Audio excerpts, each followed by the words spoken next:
یہ وحشی قوتیں یاجوج و ماجوج باغات اور فصلوں کو تباہ کر رہی ہیں۔ ذوالقرنیہ اور ان کے ساتھی پہاڑوں میں دیوار کو مضبوط کر رہے ہیں۔ یہ وہ وقت تھا جب مکہ میں مشرکین کی سرداری کمزور ہو رہی تھی۔ ہمیں کچھ ایسا کرنا ہوگا کہ لوگ محمد کے دین سے دور ہو جائیں۔ ہاں، نہیں تو مکہ میں ہماری حکومت ختم ہو جائے گی۔ دن بہ دن محمد کے ماننے والے بڑھتے جا رہے ہیں۔ ہاں، ہمیں کچھ کرنا ہوگا۔ ہم اللہ اور اس کے رسول پر ایمان لاتے ہیں۔ ہمارے دلوں کو سکون نصیب ہو گیا ہے اور لوگ تیزی سے اسلام قبول کر رہے تھے۔ وہ اللہ کا سچا نبی ہے۔ ہاں، ہم ایک اللہ اور اس کے نبی پر ایمان لاتے ہیں۔ مگر ساتھ ہی مکہ کی خاموشی میں ایک انجانا سا خوف بھی پھیل رہا تھا۔ دن بہ دن محمد کے ماننے والے بڑھتے جا رہے ہیں۔ ہاں، ہمیں کچھ کرنا ہوگا۔ قریش ایک سوال کے انتظار میں تھے۔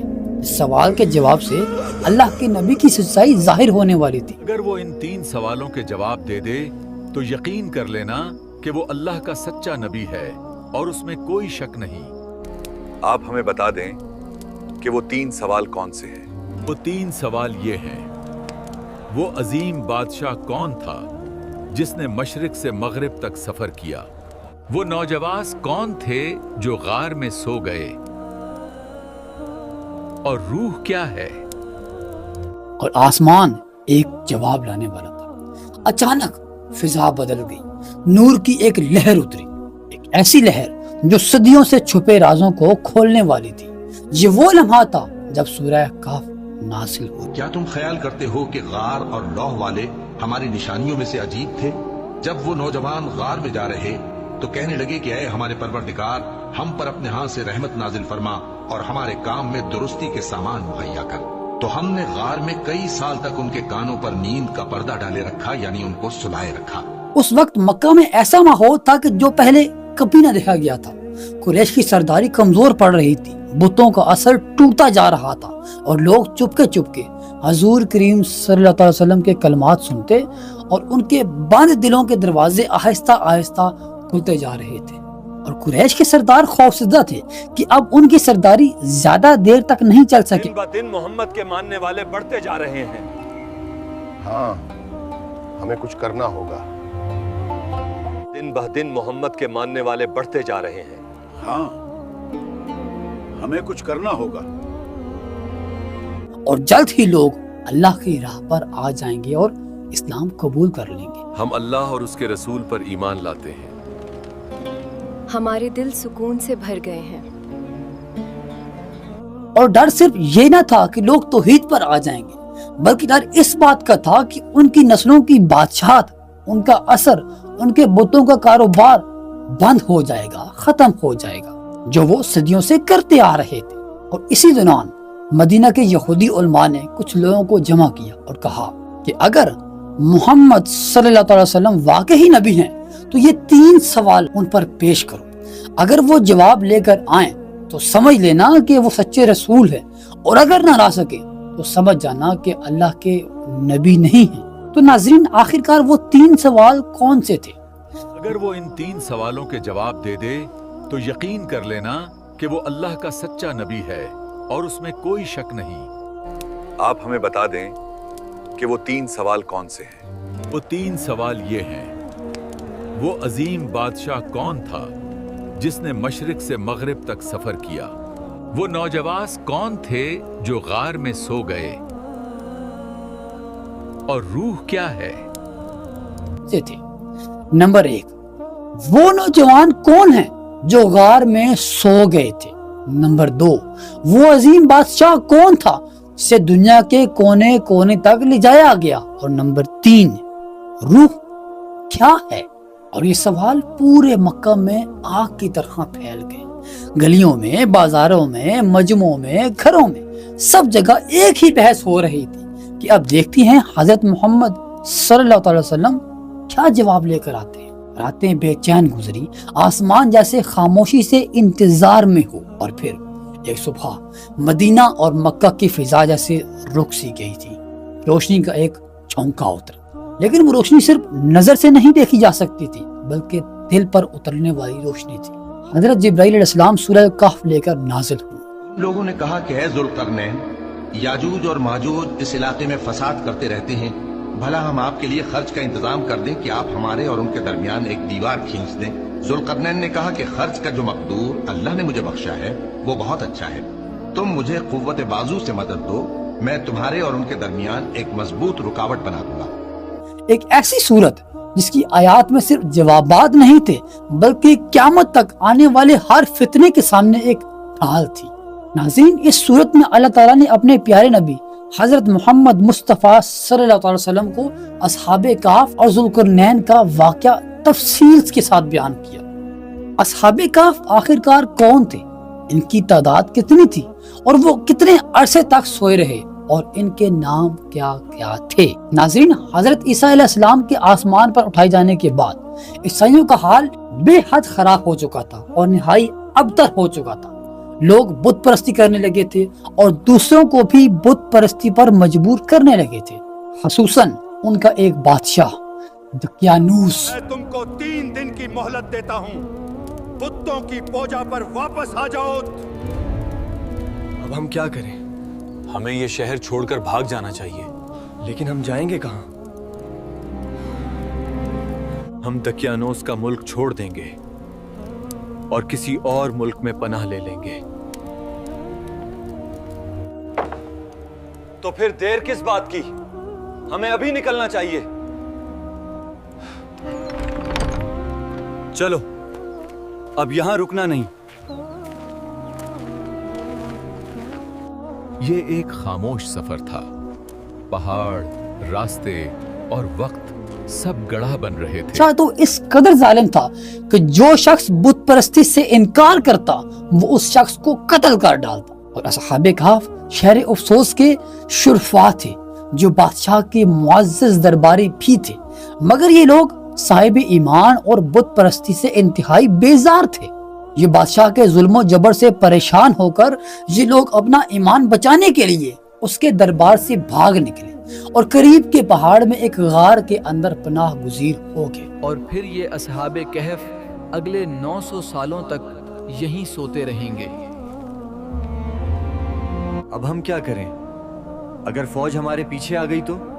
ہمیں صبر کرنا ہوگا، اللہ کی حفاظت پر یقین رکھیں۔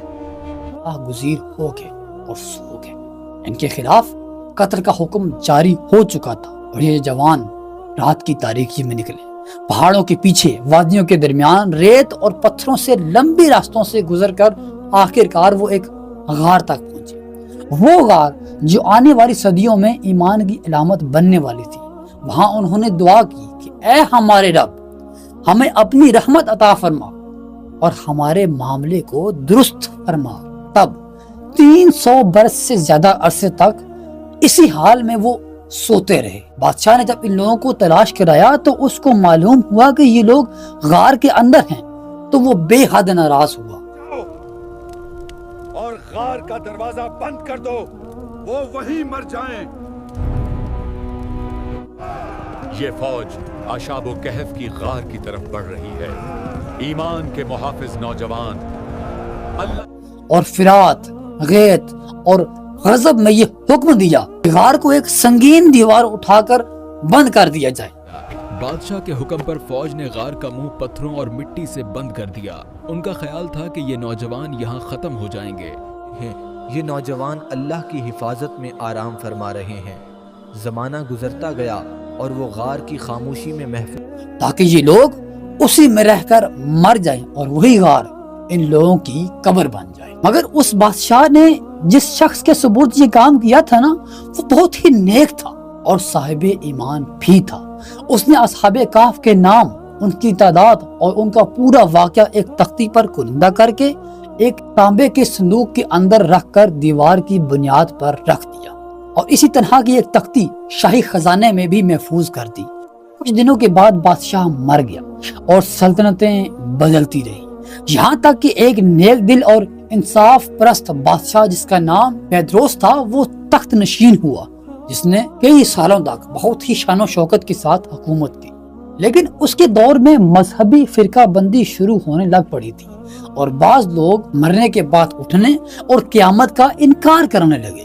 قوم کا یہ حال دیکھ کر بادشاہ رنج و غم میں ڈوب گیا اور وہ تنہائی میں ایک مکان کے اندر بند ہو کر خدائے عز و جل کے دربار میں نہایت ہی کراری کے ساتھ ویریہ و زاری کے ساتھ دعائیں مانگنے لگا کہ اے اللہ عز و جل کوئی ایسی نشانی ظاہر فرما دے تاکہ لوگوں کو مرنے کے بعد زندہ ہو کر اٹھنے اور قیامت پر یقین ہو جائے۔ بادشاہ کی یہ دعا قبول ہو گئی۔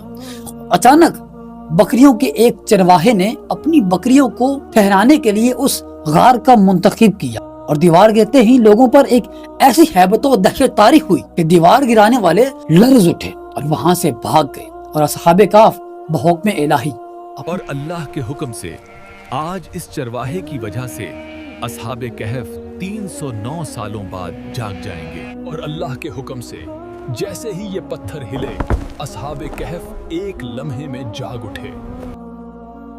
یہ کیا ہے؟ چرواہ حیران اور خوف زدہ ہو گیا۔ جیسے ہی اس نے پتھر ہٹایا اس کی نظر اصحاب کہف پر پڑی اور اصحاب کہف بحکم الہی اپنی نیند سے بیدار ہو کر اٹھ بیٹھے اور ایک دوسرے سے سلام و کلام میں مشغول ہو گئے اور نماز بھی عطا کی۔ اور جب ان لوگوں کو بھوک لگی تو ان لوگوں نے اپنے ایک ساتھی یملیخا سے کہا کہ تم بازار جا کر کچھ کھانے کے لیے لے آؤ۔ ابھی تو ہمیں بھوک لگ رہی ہے، تم یہ سکے لے جاؤ اور بازار سے نرم کھانا لے آؤ۔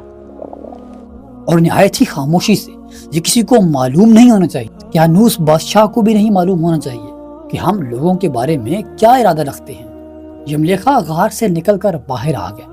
شعب کہف کے نوجوان غار سے نکل کر شہر کی طرف بڑھتے ہیں، ہر قدم پر اللہ کی حفاظت، ہر نظر میں ہمت اور احتیاط کا نشان۔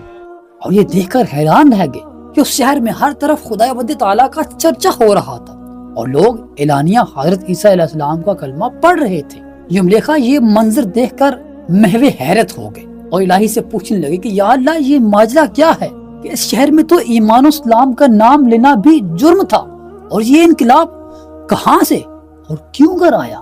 اور پھر یہ ایک نان بائی کی دکان پر کھانا لینے کے لیے گیا تاکہ انوس زمانے کا روپیہ دکاندار کو دیا تو اس نے کہا یہ سکہ تو کئی عرصے سے بند ہو چکا ہے، مجھے نرم روٹیاں دے دو۔ یہ تمہارے پاس کہاں سے آئے؟ اصحاب کہف کے نوجوان، یہ پیسے تو 3 صدیاں پرانے ہیں۔ میں ابھی سپاہیوں کو بلاتا ہوں۔ تمہارے پاس کوئی خزانہ ہے؟ یہ پیسے تو 3 صدیاں پرانے ہیں۔ یہ نوجوان صدیوں پرانے سکے لے کر بازار میں آیا۔ اس سکے کو دیکھنے والا تو حیران و پریشان ہو گیا۔ ایون دکاندار کو تو شبہ ہوا کہ شاید اس شخص کو کوئی پرانا خزانہ مل گیا ہے۔ چنانچہ دکاندار نے ان کو حکام کے سپرد کر دیا۔ حکام نے ان سے خزانے کے بارے میں پوچھ گچھ کی اور کہا بتاؤ یہ پرانا خزانہ کہاں پر ہے؟ تمہارے پاس اتنے پرانے سکے کہاں سے آئے؟ یملیخا نے کہا کہ کوئی خزانہ نہیں ہے، یہ ہمارا سکہ ہے۔ حکام نے کہا کہ ہم کس طرح مان لیں کہ یہ تمہارا سکہ ہے؟ یہ سکہ 300 سال پرانا ہے اور برسوں گزر گئے کہ اس سکے کی چال چلن بند ہو چکا ہے، اور تم تو ابھی جوان ہو، لہذا صاف صاف بتاؤ کہ عقدہ حل ہو جاؤ۔ یہ سن کر یملیخا نے کہا کہ تم لوگ مجھے پہلے یہ بتاؤ کہ دقیانوس بادشاہ کا کیا حال ہے۔ حکام نے کہا کہ آج اس روئے زمین پر اس نام کا کوئی بادشاہ موجود نہیں ہے۔ ہاں، سینکڑوں سال پہلے گزرنے والے ایک بادشاہ کا نام تھا جو بت پرست تھا۔ کون ہو؟ آپ بتائیں دقیانوس کا کیا حال ہے؟ اس کو تو گزرے ہوئے صدیاں ہو گئی ہیں۔ لیکن آج کے دور میں ایسا کوئی بادشاہ موجود نہیں ہے۔ تب یملیخا نے کہا کہ ابھی کل ہی تو ہم لوگ اس کے خوف سے اپنے ایمان اور جان کو بچا کر بھاگے ہیں۔ میرے ساتھی قریب ہی ایک غار میں موجود ہیں، تم لوگ میرے ساتھ چلو، میں تم لوگوں کو ان سے ملا دوں گا۔ چنانچہ حکام اور عمائدین شہر کثیر تعداد میں اس غار کے پاس پہنچے۔ اصحاب کہف یملیخا کے انتظار میں تھے، اور جب یملیخا کی واپسی میں دیر ہو گئی تو ان لوگوں نے یہ خیال کر لیا کہ شاید یملیخا گرفتار ہو چکا ہے۔ اور جب غار کے منہ پر بہت ہی آدمیوں کا شور و غور دیکھا تو وہ سمجھ بیٹھے کہ غالباً دقیانوس کی فوج ہماری گرفتاری کے لیے آن پہنچی ہے۔ تو یہ لوگ نہایت ہی اخلاص کے ساتھ ذکر الہی اور توبہ استغفار میں مشغول ہو گئے۔ حکام نے غار پر پہنچ کر تانبے کا صندوق برآمد کیا اور اس کے اندر تختی نکال کر پڑھا تو اس تختی پر اصحاب کہف کے نام لکھے ہوئے تھے، اور یہ بھی تحریر تھا کہ یہ مومنوں کی جماعت ہے۔ اپنے دین کی حفاظت کے لیے دقیانوس بادشاہ کے خوف سے اس غار میں پناہ گزیر ہوئی تھی، اور جب دقیانوس کو پتہ چلا کہ یہ لوگ غار کے اندر ہیں، اس نے اس غار کے سامنے ایک دیوار کھڑی کر کے اس غار کو بند کر دیا تھا۔ اور ہم یہ حال اس لیے لکھتے ہیں کہ جب کبھی یہ غار کھلے تو اصحاب کہف کے حال پر مطلع ہو جائیں۔ حکام تختی کی عبارت پڑھ کر حیران رہ گئے، اور ان لوگوں نے اپنے بادشاہ بہدروس کو اس واقعے کی اطلاع دی۔ فوراً ہی وہ بادشاہ اپنے عمراء اور رمائدین شہریوں کو ساتھ لے کر غار کے پاس پہنچا، تو اصحاب کہف نے غار سے نکل کر بادشاہ سے معانقہ کیا اور اپنی سرگزشت بیان کی۔ تب بادشاہ خوشی سے سجدے میں گر گیا کہ خداوند قدوس کا شکر ادا کرنا چاہیے کہ اس نے میری دعا قبول کی۔ اللہ تعالیٰ نے ایسی نشانی ظاہر کی جس سے موت کے بعد بھی زندہ ہو کر اٹھنے کا ہر شخص کو یقین ہو گیا۔ تب اصحاب کہف بادشاہ کو دعائیں دینے لگے کہ اللہ تعالیٰ تیری بادشاہت کو ہمیشہ اپنی حفظ و امان میں رکھے، اب ہم تمہیں اللہ کے سپرد کرتے ہیں۔ پھر اصحاب کہف نے السلام علیکم کہا اور غار کے اندر چلے گئے اور دوبارہ سے سو گئے، اور اسی حالت میں اللہ تعالیٰ نے ان لوگوں کو وفات کر دیا، ان لوگوں کو موت دے دی۔ بادشاہ نے سال کی لکڑی کا صندوق بنوا کر اصحاب کہف کی مقدس لاشوں کو اس میں رکھوا دیا، اور اللہ تعالیٰ نے اصحاب کہف کا احسار اب لوگوں کے دلوں میں پیدا کر دیا کہ کسی کی بھی یہ مجال نہیں کہ غار کے منہ تک جا سکے۔ اس طرح اصحاب کہف کی لاشوں کی حفاظت اللہ تعالیٰ نے خود فرمائی۔ اور اب جانتے ہیں کہ حضرت ذوالقرنین کون تھے۔ یاجوج و ماجوج باغات اور فصلیں تباہ کر رہے ہیں، سیب اور زیتون کے درخت ان کے قدموں تلے روندے جا رہے ہیں۔ اے ذوالقرنین، ہماری مدد کریں، یاجوج ماجوج ہمیں تباہ کر دیتے ہیں۔ اے ذوالقرنین، ہماری مدد کریں، یاجوج ماجوج ہمیں تباہ کر دیتے ہیں۔ ذوالقرنین اور لوگ پہاڑوں کے درمیان ایک عظیم دیوار کھڑی کر رہے ہیں، مٹی اور پتھر کے ساتھ۔ ذوالقرنین اور لوگ پہاڑوں کے درمیان ایک عظیم دیوار کھڑی کر رہے ہیں، مٹی اور پتھر کے ساتھ، ہر قدم میں ہمت۔ ہر زاویے سے یاجوج و ماجوج دیوار پر چڑھنے کی کوشش کرتے ہیں۔ ذوالقرنین کوئی عام بادشاہ نہیں تھا، انہیں حکومت، طاقت، علم، عدل اور تدبیر، 5 نعمتیں اللہ تعالیٰ نے خاص طور پر عطا کی تھی۔ قرآن مجید کہتا ہے کہ ہم نے اسے زمین پر اقتدار دیا اور ہر معاملے کا راستہ اسے سکھا دیا۔ ان کا پہلا سفر تھا مغرب کی جانب۔ ذوالقرنین مغرب کی سمت نکل پڑے، لمبے راستے، جنگل، پہاڑ، دریا، حتیٰ کہ وہ اس جگہ پہنچ گئے جہاں سورج ڈوبتا ہوا محسوس ہوتا تھا، اور وہاں ایک قوم ظلم میں جکڑی ہوئی تھی۔ ذوالقرنین نے اس قوم کو فتح کیا اور وہاں پر عدل قائم کیا، ظالموں کو روکا، مظلومین کے لیے نظام ترتیب دیا۔ قرآن کہتا ہے کہ وہاں انہوں نے سورج کو ایسے مقام پر ڈوبتے ہوئے دیکھا کہ گویا وہ سیاہ پانی میں ڈوب رہا ہو۔ پھر دوسرا سفر انہیں مشرق کی طرف کرنا تھا، پھر وہ مشرق کی طرف روانہ ہو گئے۔ وہاں ایک عجیب قوم رہتی تھی جن کے پاس دھوپ سے بچنے کے لیے کچھ نہ تھا، نہ کپڑے، نہ چھپر، نہ مکان۔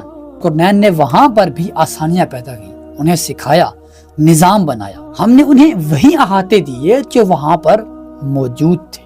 پھر انہیں تیسرے سفر کا حکم ملا جو یاجوج ماجوج کی سرحد کی طرف تھا۔ پھر وہ پہاڑوں کے درمیان ایک قوم تک پہنچے۔ یہ قوم بے حد کمزور تھی، ان کی زبان مشکل تھی، ان کی زندگی یاجوج ماجوج کے باعث تباہ تھی۔ انہوں نے کہا، اے ذوالقرنین، یاجوج ماجوج فساد کرتے ہیں۔ یہ طوفانی منظر ہے۔ ذوالقرنیہ اونچی پہاڑی پر گھوڑے پر بیٹھے اور نیچے گوگو ماگوگ فصل۔ یہ وحشی قوتیں یاجوج و ماجوج باغات اور فصلوں کو تباہ کر رہی ہیں، سیب اور زیتون کے درخت توڑ کر کھا رہی ہیں۔ سورج غروب ہو رہا ہے اور یاجوج ماجوج گھوڑوں پر سوار باغات اور فصلوں کو رونتے ہوئے آگے بڑھ رہے ہیں۔ ذوالقرنیہ اور ان کے ساتھی پہاڑوں میں دیوار کو مضبوط کر رہے ہیں، مٹی اور پتھروں کے ساتھ اب پگھلا ہوا لوہا اور تانبا ڈال کر ہمارے لیے ایک مضبوط دیوار بنا دیں۔ ذوالقرنین نے کہا، اللہ نے جو مجھے دیا ہے وہ کافی ہے، بہت ہے، انف ہے، تم محنت کرو اور میں بھی اپنی طاقت لگاتا ہوں۔ اور جب ذوالقرنین دیوار کی تعمیر سے فارغ ہوئے تو بولے، یہ میرے رب کی رحمت ہے کہ اس نے ایسی دیوار بنانے کی مجھے توفیق عطا فرمائی۔ اے ذوالقرنین،